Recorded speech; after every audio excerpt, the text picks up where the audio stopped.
नमस्कार, आप देख रहे हैं 4 PM और मैं हूं आपके साथ निधि तिवारी। वोट चोरी के खिलाफ राहुल गांधी की लड़ाई अब और तेज होने जा रही है। ऐसा लग रहा है कि राहुल गांधी मुख्य चुनाव आयुक्त ज्ञानेश कुमार को उनके पद से मुक्त करने की कसम खा चुके हैं। एटम बम और हाइड्रोजन बम के बीच में राहुल गांधी लगातार छोटे छोटे ग्रेनेड भी गिरा रहे हैं, जिससे भाजपा और चुनाव आयोग का इलाका धुआं धुआं हो गया है। प्रेस कॉन्फ्रेंस, CID और SIT के बाद अब राहुल गांधी नया ब्रह्मास्त्र लेकर आए हैं, जिसको वो बूथ रक्षक योजना बता रहे हैं। इससे राहुल गांधी देश के हर कोने में चुनाव आयोग के लिए लैंड माइंस की तरह बिछा देंगे, जिसके बाद अगर कहीं भी ज्ञानेश कुमार ने एक भी गलत कदम उठाया तो वो अपनी नौकरी से हाथ धो बैठेंगे। इसके साथ ही राहुल गांधी ने नरेंद्र मोदी का झोला उठवाने की भी तैयारी कर ली है। राहुल ने बिहार में कांग्रेस की वापसी के लिए एक मास्टर प्लान तैयार किया है। मतलब राहुल ने मोदी और ज्ञानेश कुमार दोनों की एक साथ फील्डिंग सेट कर दी है। तो क्या है राहुल गांधी की बूथ रक्षक योजना और कैसे राहुल गांधी बिहार से भाजपा का सफाया करने जा रहे हैं, सब कुछ बताएंगे आपको इस वीडियो में। तो वोट चोरी की पोल जब से खुली है, मोदी, शाह और ज्ञानेश कुमार की नींद पूरी नहीं हो पा रही है। रात को सोने जाएं तो डर लगता है कि कहीं सुबह राहुल गांधी फिर से कोई नया बम ना गिरा दे। और उधर राहुल गांधी हैं कि मानते ही नहीं, वो तो हाथ धोकर इनके पीछे पड़ गए हैं। हिंदुस्तान में पब्लिश हुई इस खबर के मुताबिक राहुल गांधी के वोट चोरी अभियान से उत्साहित कांग्रेस ने अब 4 राज्यों की कुल 5 लोकसभा सीटों पर बूथ रक्षक योजना की शुरुआत की है। फिलहाल ये एक पायलट प्रोजेक्ट है। इस योजना का उद्देश्य जमीनी स्तर पर पार्टी कार्यकर्ताओं को ट्रेनिंग देना है, ताकि वो अपने अपने इलाकों में मतदाता सूची में गड़बड़ी और अनियमितताओं का पता लगा सके और उसे उजागर कर सके। उधर चुनाव आयोग मोदी जी के लिए वोट चोरी करेगा तो इधर राहुल गांधी की टीम उसे धर लेगी। पायलट प्रोजेक्ट के तहत कांग्रेस ने जिन 4 राज्यों के 5 लोकसभा क्षेत्रों को चुना है, उनमें राजस्थान के अलवर और जयपुर ग्रामीण सीट है। इसके अलावा मध्य प्रदेश की मुरैना, छत्तीसगढ़ की जांजगीर चांपा और उत्तर प्रदेश का बांसगांव लोकसभा निर्वाचन क्षेत्र भी शामिल है। इन सीटों पर कांग्रेस के उम्मीदवार 2024 का लोकसभा चुनाव बहुत ही कम वोट मार्जिन से हारे थे। यानी जहां जहां बीजेपी ने मशीन और सूची की मैजिक से जीत दर्ज की थी, वहां अब कांग्रेस ने निगरानी करने के लिए कैमरे बिठा दिए हैं। पायलट प्रोजेक्ट के तहत हर एक बूथ रक्षक 10 बूथों का प्रभारी होगा, जो गिद्ध की तरह चुनाव आयोग की हर एक हरकत पर नजर रखेगा। उसके साथ 10 बूथ स्तरीय एजेंट भी काम करेंगे। मतलब अब हर बूथ पर कांग्रेस के पास एक सीक्रेट एजेंट तैनात होगा, जो हर चालाकी, हर हेराफेरी पर सीटी बजा देगा। उस सीटी को सुनते ही राहुल गांधी वहां पहुंच जाएंगे और चुनाव आयोग की बैंड बजा देंगे। ये मोदी, शाह और ज्ञानेश कुमार के लिए किसी हॉरर फिल्म जैसा होगा। आप सोचिए, चुनाव आयोग को लगता था कि बस वोटर लिस्ट में नाम गायब करो, डुप्लीकेट जोड़ो और फिर आराम से गिनती करवा लो। लेकिन अब हर बूथ पर कांग्रेस की एक पूरी जासूसी ब्रिगेड खड़ी होगी। पार्टी ने केंद्रीय स्तर पर भी इस पायलट प्रोजेक्ट की सफलता के लिए 5 सदस्यों की एक टीम बनाई है। इंडियन एक्सप्रेस की एक रिपोर्ट में कहा गया है कि बूथ रक्षकों ने अपने अपने क्षेत्रों में जमीनी स्तर पर काम करना शुरू कर दिया है।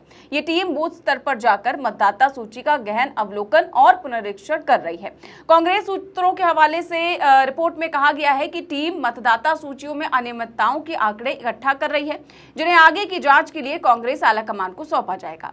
अब सोचिए, पहले राहुल गांधी खुद अकेले गले में फाइल लटकाए घूम रहे थे और चुनाव आयोग की पोल खोल रहे थे, लेकिन अब उन्होंने बाकायदा अपनी आर्मी उतार दी है और इस आर्मी का नाम रखा है बूथ रक्षक। सुनकर ही लगता है जैसे कोई पौराणिक योद्धा युद्ध भूमि में उतरा हो। जहां बीजेपी अपने IT सेल के ट्रोल्स के भरोसे लड़ती है, वहां कांग्रेस असली मतदाता सूचियों के रक्षक मैदान में तैनात कर रही है। अब इन रक्षकों के काम क्या होंगे? दरअसल बूथ रक्षकों को खास ट्रेनिंग दी जा रही है कि कैसे पता लगाया जाए कि एक ही पते पर कहीं बड़ी संख्या में मतदाताओं के नाम तो नहीं जोड़े गए हैं। कैसे ये देखा जाए कि एक ही नाम बार बार लिस्ट में ना आ गया हो, और कैसे अयोग्य मतदाताओं की पहचान की जाए। यानी एक तरह से जो SIR चुनाव आयोग करने जा रहा था, तो वही काम अब कांग्रेस के बूथ रक्षक करेंगे। अब ज्ञानेश कुमार चाहे तो अपने दफ्तर पर ताला मार दें और घर जाकर आराम से टीवी देखें, क्योंकि उनका असली काम कांग्रेस कर रही है। अब ये तो हो गई चुनाव आयोग की फील्डिंग सेट। अब मोदी, शाह की छुट्टी करने के लिए कांग्रेस ने बिहार की धरती को चुना है। यहाँ राहुल गांधी पहले ही वोटर अधिकार यात्रा निकाल चुके हैं और जो काफी ज्यादा सफल भी रही थी, और उसकी सफलता से गदगद कांग्रेस अब 84 साल बाद पहली बार बिहार बिहार में अपनी कार्य समिति की बैठक करने जा रही है। सोचिए 1940 में आखिरी बार पटना में सीडब्ल्यूसी की बैठक हुई थी और उसके बाद अब ये बैठक बिहार लौटी है। यानी इतने सालों बाद कांग्रेस ने फिर से बिहार को अपने राष्ट्रीय एजेंडे का केंद्र बना दिया है।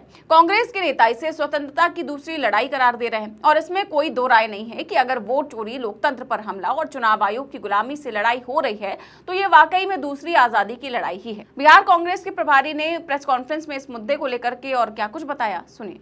कांग्रेस वर्किंग कमेटी के एक्सटेंडेड कार्यकारी के दौरान वोट चोरों को गद्दी छोड़ने का बात करने वाली है।